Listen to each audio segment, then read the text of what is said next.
When we want to talk about gender, people immediately think that we're going to talk about women's issues.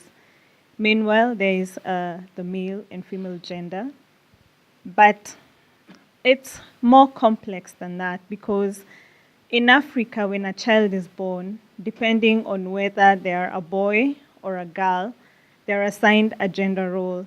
But as the world is evolving and developing, there's the rise of new genders, so to speak. There are people who want to be transgender, they're one gender, and they want to change to another gender.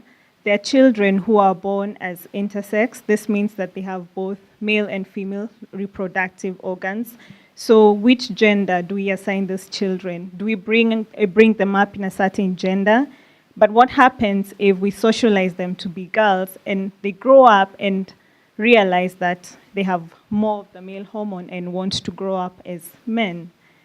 So it's getting more complicated by the day. And because of this gender roles, there is also now the emerging misunderstanding to mean that people who are of a certain gender or who want to change to a certain gender, that gives them a certain sexual identity, and which is not true. And because of that, now there emerges the problem of sidelining certain genders. Historically, women have been left out of the development narrative. Women have, for years, had problems accessing opportunities in education and in employment. And also, there is also the health-related issues of gender, such that nowadays we have what we call the women's health.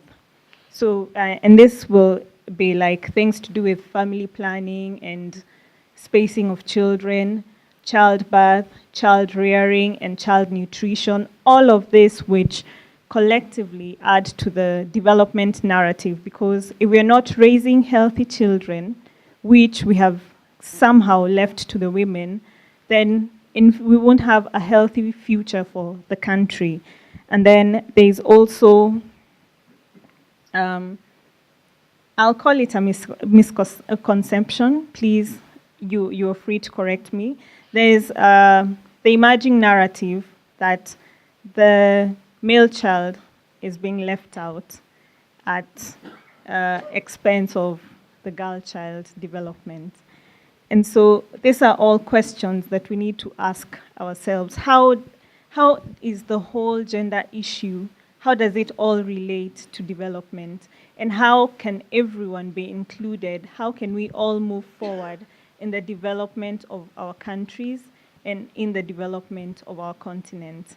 And so the whole gender thing, it relates in the physical environment. The physical environment is changing. There's the issues of desertification, there's the issues of climate change and global warming. And research has shown that these issues affect both men and women differently. Because in Africa, a majority of the small-scale farmers happen to be women.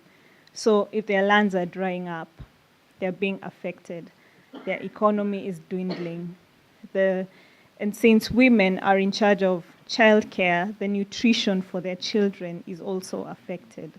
And so this also brings about the economic problem that they have poor access or no access to money. And because we live in a cash economy, they're not able to meet their basic needs, which also now brings up the problem of poverty, which I guess is why we're all here today, to talk about the solutions to poverty.